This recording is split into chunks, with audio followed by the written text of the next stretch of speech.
आपके लिए सवाल ये आया था कि कांग्रेस पर तो भरोसा जनता कर ही नहीं पा रही है, मतलब उनको लग रहा है कि कांग्रेस अपनी सीटें बचा ले वही बहुत है, मुश्किल लग रहा है लोगों को। ये सब बेकार की बातें हैं। ये वही लोग कहते हैं जो दिमागी रूप से खाली हो चुके हैं। मैं सिर्फ एक ही बात पूछना चाहता हूं कि अभी एक बीजेपी का कार्यकर्ता ये कह रहे थे कि हम लोग दंगा कराते हैं। मेरा एक सवाल है, 2010 और 2017 में जो दंगे हुए, जो आरोपी था उसकी जमानत भारतीय जनता पार्टी के सांसद के लोगों ने क्यों कराई? मेरा पहला ये। और दूसरी बात, अभी बीजेपी के नेता कह रहे थे कि 8 बार दुनिया ने उन्हें बड़ा प्यार दिया। ये बात हम भी कहते हैं। ये लोकतंत्र है, इसमें जीतता आदमी वोटों से ही है, लेकिन बस मुझे 8 काम ये गिना दे बरेली शहर में। ये तो सत्य है ना कि वो जीते, एक बार छोड़कर, एक बार को छोड़कर वो लगातार जीते, तो ये इलेक्शन है। देखिए, मैं शर्मा हूँ। अच्छा, अगर मैं ये कहूँ, मुझे यहाँ टिकट मेरी पार्टी नहीं देगी क्योंकि यहाँ ब्राह्मणों का वोट नहीं है। तो अगर ये कहा जाए, सुनिए, फिर तो मैनपुरी या फिर जो बाकी ऐसे, एक मिनट, रायबरेली हो गई चाहे, फिर तो ये कहा जाएगा कि वहां पर इसलिए आपको वोट मिल रहा है। तो आप ये बताइए, आप कौन सा वोट है बताइए? वो नेता हैं, वो नेता हैं, और यहाँ आप जैसा कहें वो सही, ये तो नहीं हो सकता ना।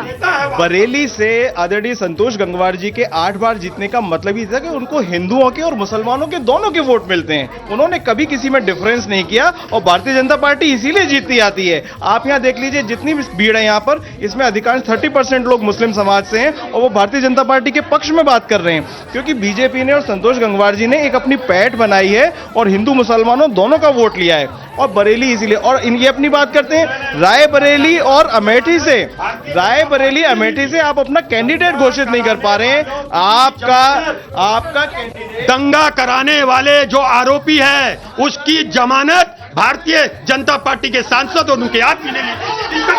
ये कैसी बातें करते हैं, मनगढ़ंत बातें आप करने से कुछ नहीं होगा। इस वक्त समाजवादी पार्टी का जो कैंडिडेट है वो कभी कांग्रेस में हुआ करते थे, कभी वो बीएसपी में हुआ करते थे। आपके पास आज कैंडिडेट्स नहीं है। सोनिया गांधी जी राज्यसभा के लिए जा चुकी हैं, लड़ना नहीं चाहती हैं। राहुल गांधी लड़ना नहीं चाहते हैं यूपी में। यूपी किसके भरोसे छोड़ा? प्रियंका गांधी लड़ना नहीं। आराम से, अच्छा ठीक है, चलिए। देखिए, लगातार मैं बताऊं, भारतीय जनता पार्टी के 8 बार सांसद है। भारतीय जनता पार्टी कहती है कि हर दल जातिवाद करता है। मुझे लगता है भारतीय जनता पार्टी जैसे ज़्यादा कोई जातिवादी पार्टी नहीं है, क्योंकि आप देखिए यहाँ पे उन्होंने संतोष गंगवार का टिकट काटा तो उन्होंने कुर्मी समाज को ही टिकट दिया। अभी भाजपा के समर्थक चिल्ला रहे थे कि बरेली में 3 लाख ब्राह्मण है, तो भारतीय जनता पार्टी तो क्या ये समीकरण समाजवादी पार्टी नहीं बैठाती है? सच बताइएगा, ये समाजवादी पार्टी नहीं बैठाती है? समाजवादी पार्टी डॉक्टर तोमर को चुनाव लड़ाती है मेयर का, जिनके सिर्फ 8000 वोट हैं बरेली मेयर चुनाव में। आप जानकारी कर लीजिए, मैं झूठ थोड़ी ना बोल रहा हूं।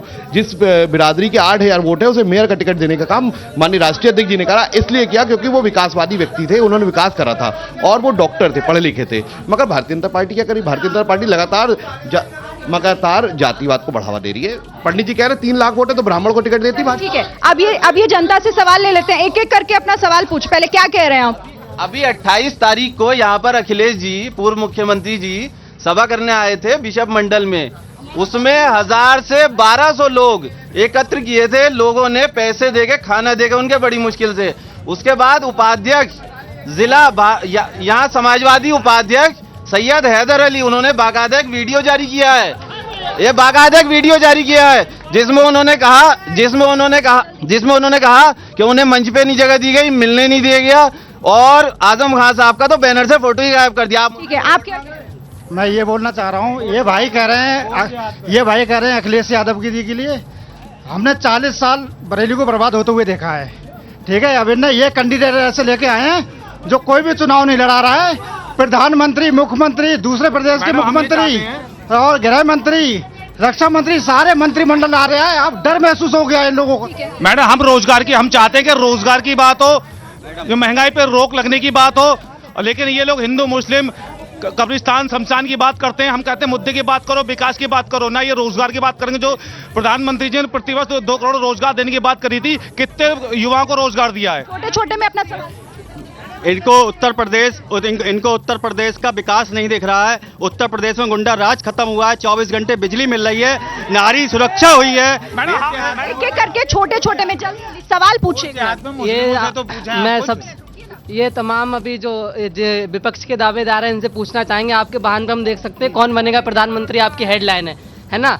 तो विपक्ष वाले ये सारे ये बता दें कि इस बारात का दूल्हा कौन है। ठीक है, मैं पूछूंगी पीएम चेयर आगे आइए। वोट जिहाद पे मैं ये कहना चाहता हूँ, जो आपने स्टार्टिंग की थी इस प्रेस की जहाँ से, तो उस पर मैं ये कहना चाहता हूँ, ये मुसलमानों के ठेकेदार हैं क्या?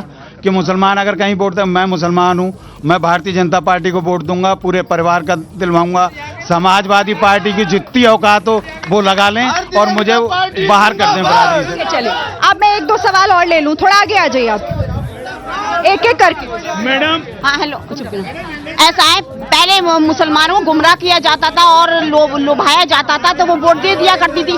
अब मुसलमान की महिलाएं जागरूक हो गई हैं और उन्होंने अपने हाथ में हथियार थामा है, वो है वोट का, जिन्होंने तय कर लिया है हमें मकान मिले, हमें आयुष्मान मकान मिले, सबसे ज्यादा मुसलमानों को मिले। तलाक का मुद्दा है, हमें प्रत्याशी उसे बनाना है जो समाजवादी पार्टी के जो प्रत्याशी हैं 2010 में दंगा कराने का काम किया था कुआड़ा पीर के अंदर।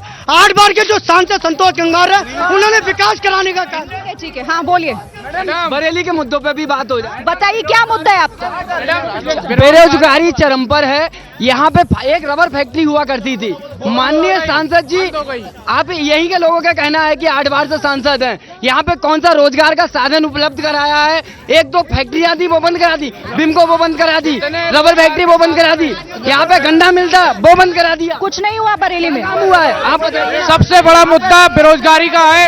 इस पूरे देश का सबसे बड़ा मुद्दा बेरोजगारी का है। बरेली का सबसे बड़ा मुद्दा बेरोजगारी का है। मैं आती हूँ, मैं बीच में आऊंगी, आप थोड़ा थोड़ा पीछे हो जाइए। पहले आप ही जवाब दे दीजिए, क्योंकि आपसे पूछा जा रहा है बरेली में आप लोगों ने कुछ नहीं किया। 8 बार जिता तो दिया जनता ने आपको, पर लोग खुश नजर नहीं आ रहे। ये सब देखिए कहने की बातें होती हैं। निश्चित रूप से जितना काम पिछले 10 वर्ष में मोदी जी ने किया है, जो रोजगार की बात होती है, जब सड़कें बनती हैं, जब हॉस्पिटल्स बनते हैं, जब कहीं एयरपोर्ट्स बनते हैं, इस वक्त उत्तर प्रदेश में 21 एयरपोर्ट बन चुके हैं, लोगों को रोजगार मिलता है। जब लोग सड़क बनाते हैं तो सड़कों पे लोगों को रोजगार मिलता है, लोगों के लिए लोन्स दिए जा रहे हैं, लोगों के लिए मुद्रा लोन की योजना है, आप लोन लीजिए, अपना काम शुरू कीजिए। तो भारतीय जनता पार्टी इस वक्त एक आत्मनिर्भर भारत की बात कर रही है। पूरी दुनिया में मैं पूछ रही थी, लोग कह रहे हैं कि आपने काम नहीं किया। चले फिर से आऊंगी इस सवाल, अब एक जवाब जल्दी से दीजिएगा, फिर ब्रेक मुझे लेना है। सब पूछ रहे हैं कि पीएम का कैंडिडेट कौन होगा, चेहरा तो कम से कम सामने कर दीजिए। जैसे राहुल गांधी हैं, हम लोग सरकार बना रहे हैं और मैं आंख से आंख मिला के कह सकता हूं कि वो गठबंधन में बाकी लोग तैयार हैं? सब तैयार होंगे। मैं पूछ लेती हूँ, चलिए राहुल गांधी के चेहरे पर सब तैयार हैं क्या? देखिए, लोकतंत्र की परिभाषा लोग भूल गए। उन्होंने तो तय कर लिया। मैं बताता हूँ, लोकतंत्र में जो भारतीय लोकतंत्र है उसमें सांसद चुने जाते हैं। इनके पास इतनी मजबूरी है कि नरेंद्र मोदी के अलावा इनके पास कोई चेहरा ही नहीं है। आप अपना चेहरा बता रहे हैं, उन्होंने तो राहुल गांधी को, हमारे पास बहुत चेहरे हैं। कांग्रेस कह रही है राहुल गांधी जी भी हैं, अखिलेश यादव जी भी हैं, हमारे पास बहुत नेता हैं। हमारे पास नेताओं की कमी नहीं है, भाजपा पे नेताओं की कमी हो गई है। मैं आपको बताऊं, लोकतंत्र में सांसद चुने जाते हैं और सांसद जो है वो प्रधानमंत्री चुनते हैं। तो महत्वपूर्ण बात यह है कि हमें एक अच्छा प्रधानमंत्री चुनना है, जो भारतीय जनता पार्टी के पास नहीं है। उनका एक ही चेहरा है, नरेंद्र मोदी जी का। चलिए ठीक है, देखिए आपका जवाब उन्होंने नहीं दिया, आपने राहुल गांधी का नाम लिया, पर वो उन्होंने तो 2-4 नाम आगे पीछे भी। हर आदमी को ये कहने की आजादी है, हमारी पार्टियां हैं, भारतीय जनता पार्टी एक कंपनी है। मैं एक बात जानना चाहता हूं, मेरे देश का प्रधानमंत्री रेपिस्ट के लिए वोट क्यों मांगता है? जैसे ही घड़ी का काटा दोपहर 2:30 पे आए, बबीता जी का दिल सास बहू साजिश के लिए मचल जाए। और ये है इनकी बहू, पूरे दिन ऑफिस की टेंशन हो जाए गॉन जब ये करें अपना फेवरेट शो फ्री टाइम पे ऑन। इनकी तरह आप भी देखें अपना फेवरेट शो अपने टाइम पर और डाउनलोड कीजिए एबीपी लाइव ऐप अपने स्मार्ट टीवी पर।